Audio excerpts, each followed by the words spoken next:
Oh hi, Sir Sebastian here, star of the hit documentary Mr. Hands.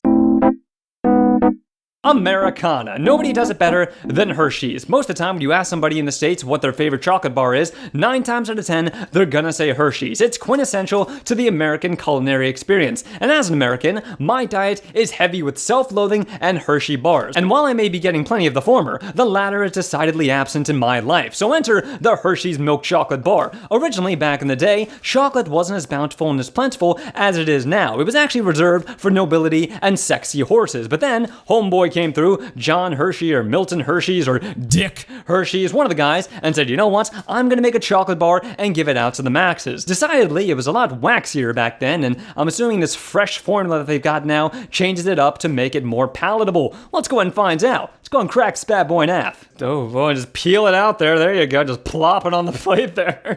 Appetizing indeed. You see, I especially turned up the temperature just so you guys could see that delicious font streaming off of these things. It was all intentional. Of course, the Hershey's bar does not have a distinctly artificial smell to it, which is the very first thing I was expecting. Given that it's one of the cheapest chocolate bars you can get, I wasn't expecting the quality to be leaps and bounds above something like a Cadbury or even something like the godly Kinder Bueno bar, but it actually does hold its own. It smells quite chocolatey, and it feels quite chocolatey as well. Let's go ahead and take a taste.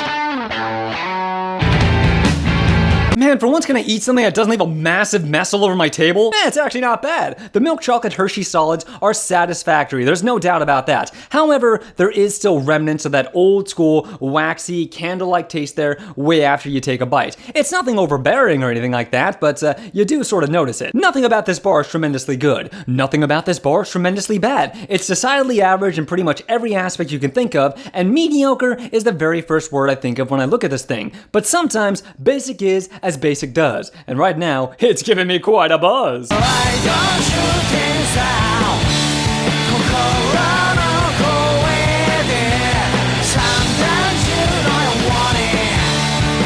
Meanwhile, on my makeup channel, Sebastian gets a mud mask.